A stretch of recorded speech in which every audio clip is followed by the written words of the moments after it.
Os astros, de certa maneira, estão alinhados para permitir que Israel faça tudo o que quiser. Por quê? O 7 de outubro, o horror do 7 de outubro, do massacre lá dos israelenses lá pelo Hamas, de certa maneira deu a Israel, num primeiro momento, agora eu acho que muito mais fragilizado, uma certa simpatia de muita gente do mundo. Aquilo foi um absurdo e tinha que ter realmente retrucar aquilo ali.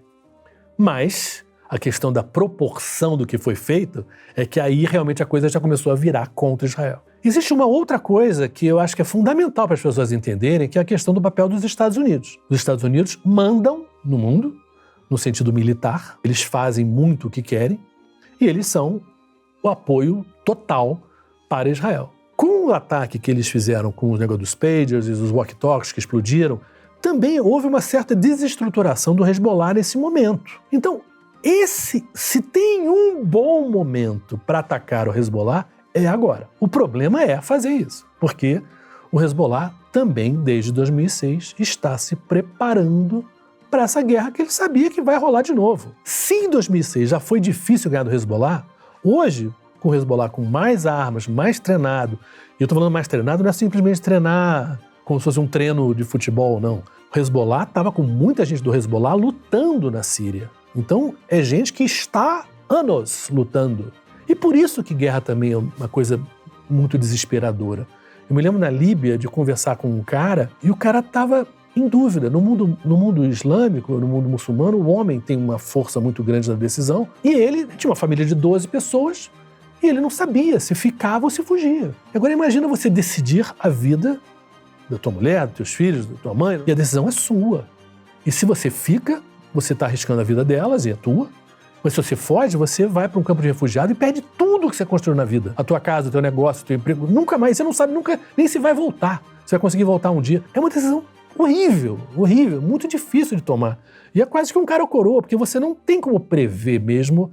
Claro que as bombas vão chegando mais perto, chega uma hora que você não tem como ficar. Mas você arrisca, é hoje ou é amanhã? Ou, sabe, será que amanhã vai parar? Sabe, são tantas as questões que envolvem a cobertura de uma guerra e o sofrimento do que você vê.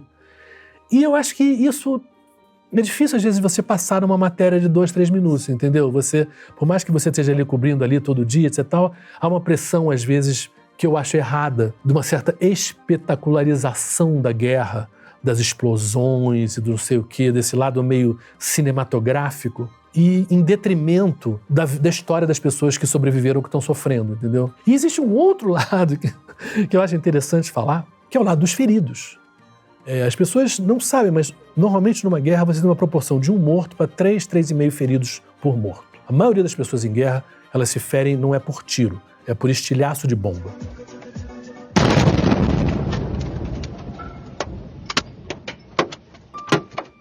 Bomba é muito, muito, muito pior do que tiro, não há comparação, porque é um espalha no ventilador, entendeu? E as pessoas muitas vezes não morrem, mas elas ficam muitas vezes muito feridas de uma maneira, por exemplo, você perde as 2 pernas. O que é viver sem as 2 pernas? É uma questão.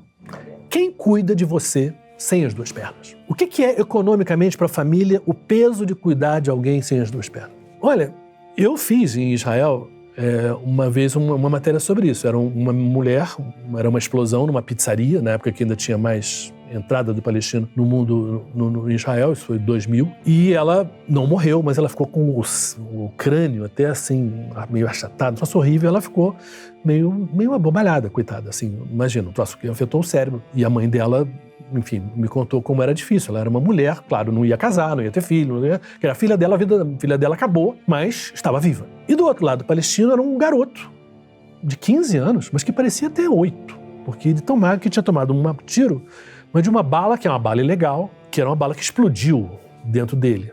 Então, enfim, era uma cicatriz daqui a aqui, e o garoto, obviamente, não conseguiu mais crescer direito, né? E o que era? Conversando com os pais, aquele menino que não vai dar para nada, né? Agora, você tem que pensar para os outros. Não estou falando nem da pessoa que está ferida, mas para os outros. O que é você ver todo dia o teu filho, a tua filha nessa situação? O que ódio que aquilo vai criando e que não acaba e que não para? Porque o morto, mal ou bem, você sofre horrores, mas tem uma hora que você o enterra. Vai ficar claro no teu coração, num pedaço do teu coração, mas a vida tem que seguir. Você não está vendo aquele morto todo dia sofrendo. Mas o teu filho, a tua filha, você está vendo todo dia. Então, existe esse lado da guerra que é o que vai ficar depois que a guerra teoricamente acabou. Mas aquele ódio continua. E por isso também, de certa maneira, a guerra vai voltar. Porque também existe gente num nível de desespero que fica com uma guerra. E você vê a hipocrisia também, às vezes, do mundo e de nossa também, né?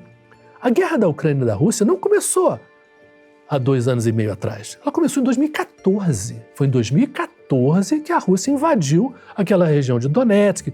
Tem aquele time Shakhtar Donetsk que tinha muito brasileiro jogando. Tudo aquilo ali acabou, né? 2 anos antes tinha tido uma Eurocopa lá, eu cobri essa Eurocopa. A cidade tem um lado com muita influência russa, muito lado ucraniano. Mas a invasão aconteceu em 2014. A invasão da Crimeia aconteceu em 2014. E em 2018, o que aconteceu? Vocês se lembram? A Copa do Mundo na Rússia. Todo mundo lá, jogando futebol. Ninguém questionou. Quer dizer, o mundo já estava, quer dizer, você vê um certo cinismo, uma certa hipocrisia, sabe? Muita gente já tinha sofrido, a questão estava lá desde 2014 e se tratava a Rússia como um país normal. A Rússia fez isso, os Estados Unidos, você vai no Iraque, o Iraque até hoje não é um país direito, não é. A Líbia até hoje não é um país direito, a Síria não é. Quer dizer, essas guerras, elas têm consequência, ela tem um poder de durar para sempre. Vão ser durante muito, muito tempo a destruição humana e a destruição dos lugares, ela tem um efeito. Esses sírios voltarem para a Síria, como você vai voltar para a Síria? Para trabalhar onde? Para fazer o quê? Né?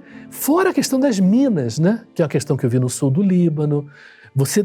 Assim que acabou, a gente depois andando, eu fui a enterro de pessoal do Hezbollah, quando o pessoal saiu, pôde finalmente sair na rua, tentar voltar para casa. Você tinha que ter um cuidado enorme onde você pisava, por causa da questão das bombas de fragmentação, chama cluster bombs, que são umas bombas que elas explodem, mas elas soltam pequenas bombinhas que ficam em áreas enormes, como se fossem minas. Então você não pode plantar ali, você não pode andar ali, criança não pode soltar, porque a criança vai brincar. Muita criança morre muito tempo depois que a guerra acabou, assim, pegando, achando que é uma coisa, que é um brinquedinho.